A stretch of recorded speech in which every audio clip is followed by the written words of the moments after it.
Well guys, we are back with the Ultimate Traxxas Hoss build, and I apologize for all the delays. I know there's a bunch of people waiting to see this thing finished, and yes, it is finished in this video, and you're going to see it run as well. But I went ahead and pretty much finished up the build. It is absolutely awesome. Here's a little sneak peek for you. Really cool looking truck. Now in the last video, I actually forgot to put the motor mount in, and it's a really cool piece, aluminum, nicely machined, anodized blue. I think there's a couple different colors. I will put links in the video description below for everything that you're going to see in this video. But we'll start off now by just showing you how that went in. It went in really well. No modifications are necessary. That's what's so nice about Traxxas products. And after that, we'll move on to talking about the steering components that I put into the truck.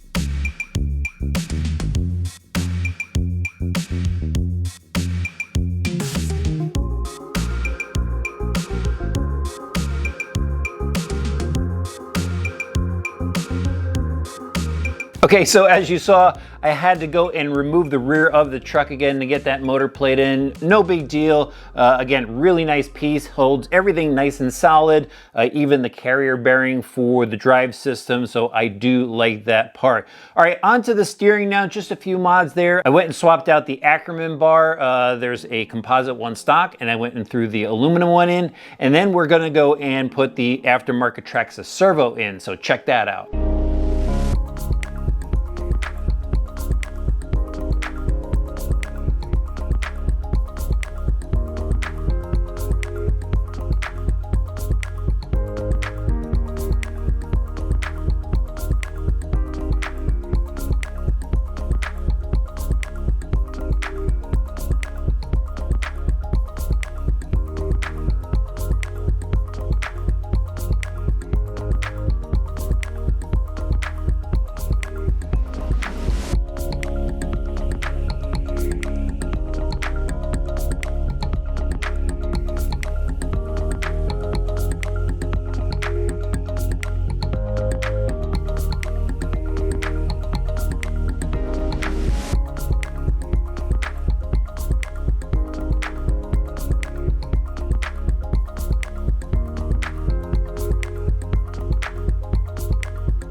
All right, so again, no problems installing any of the parts. It did require some assembly of the front of the truck again, but that's all part of the fun of building and modifying your vehicle. You do have to go pop the receiver cover off, obviously, to go and access the servo plug.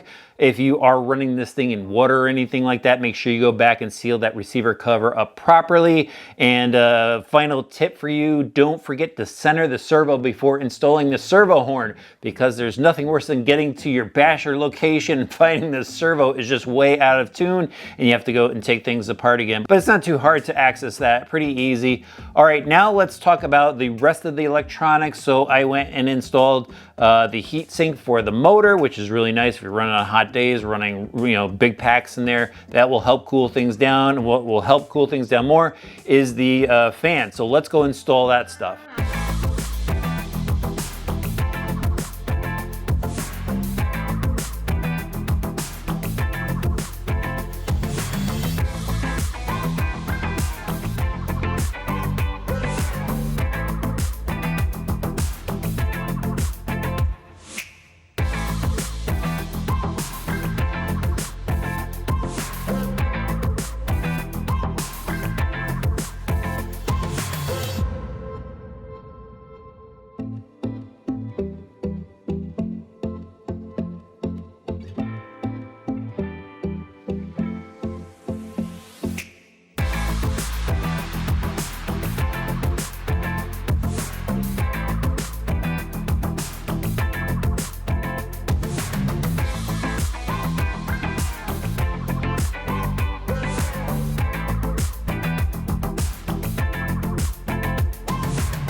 All right, so I got the cooling fan in. Also went ahead and installed the temperature probe, which also acts as a voltage probe, and that works really well, obviously, when you're using the link module. And so I dropped the link module into the radio, really easy to use.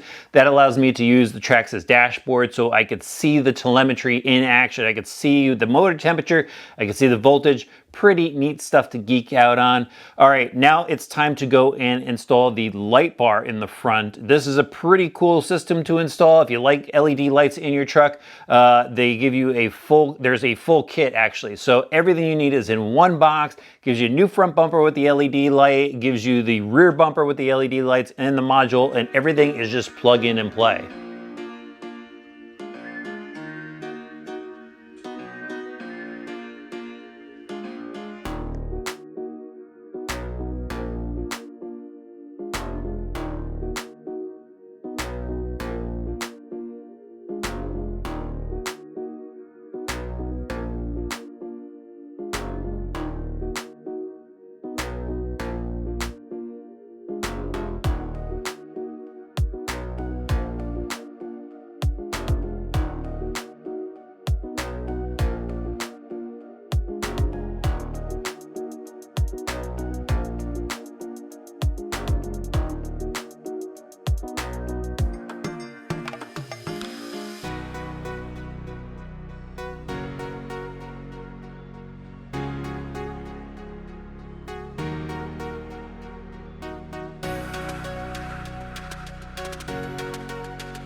See that? Pretty easy to install, and it's going to look absolutely awesome when driving at dusk. All right, now it's time to talk about the final details, one of them being the paddle tires.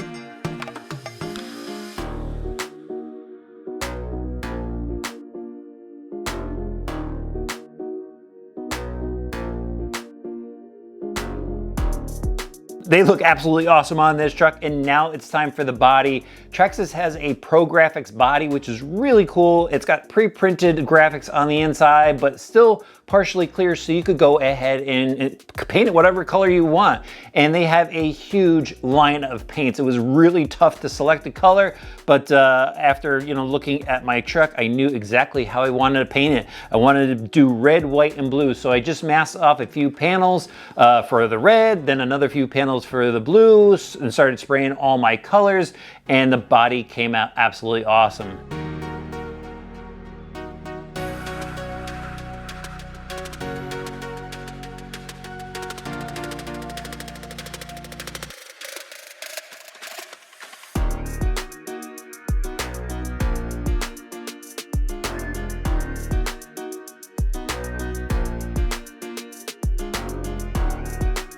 See, here it is. Check it out. Red, white, and blue body with the ProGraphix scheme on here. It looks absolutely awesome. I transferred over the plastics from my old body, and now it's just time to go throw a battery pack in this thing and take it out for a drive.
Well, that was pretty awesome. I had a great time ripping this thing through the dirt lot. Man, I forgot how much fun this truck is. I mean, it was a blast in stock form, but with these mods, it seemed to handle really well. I actually really love these tires on here. I didn't get to drive these paddle tires on sand, but they're in the loose dirt. I mean, it was just shooting stuff all over the place. Plenty of traction, actually pretty stable as well. Pretty neat tires. I think I'm gonna keep these on there for now. It handled really well. Definitely love the GTR shocks. It's just a great shock that I have on a lot of my Traxxas vehicles. Works really well here too. Like the sway bars as well. That's one item I would definitely recommend to you guys is the sway bar kit. Helps us keep this truck level, keep the chassis nice and stable. But other than that, let me think about some of the upgrades that I would really suggest to you guys that we put on here. Definitely the drive shafts, these newer version of the Traxxas drive shafts seem to hold up really well. I came down on the corners, the side, under power, off power, and I didn't seem to shred the axles on here. I know some of the older versions, they would break, but these seem to be pretty good. Other things I'd recommend to you, I'd say that, get a better servo. The steering servo that we put in here is really good. Just the cooling fan and heatsink on the motor is a great idea. And then the rest of it, really, we've got the different arms on here. They're the white arms, which is pretty much the same as the black arms that come on it. Those are the HD arms. So unless you want to go and do some customizing with the colors, you can stick with the stock arms. Even the stock shock towers work really well. These, are nice and solid, these aluminum units, but it's not necessary, just a neat upgrade to have. The turnbuckles, those held up well. So if you want some adjustability, those are some nice options to have. The only thing that, I wish they would come out with for this is some sort of like felt insert for the drive shaft tunnel. I got a bunch of rocks in there and this thing was screeching and squealing, and the new drive shaft that I put in is already wrecked. So that's just one downside to some of the Traxxas vehicles, is dirt getting in there. But everything else is holding up well. I like the aluminum motor plate. Definitely take a look at that if you have any issues with your motor plate. And this body is pretty neat as well. It's just really easy to go give yourself a custom look, or use your own color with some cool graphics with their body set. As far as any of the parts that I wouldn't recommend, I would say maybe the rear hubs. They just seem to have a bit too much slop for me now that everything is broken in, everything is seated. We've got some slop in the rear. I did notice a little seeping at the shock caps, but I believe that's just excess oil that has worked its way out from when I was building it. But other than that, everything else seems to have held up well. So let me know what you think about this project in the comments section below. What upgrades do you think you would get for your Hoss? And what project should we do from Traxxas next? I've got a few up my sleeve, so if you want to see those, make sure you hit that subscribe button and the notifications bell. I'll have links in the video description for you, and we'll see you back soon for some more RC Driver videos.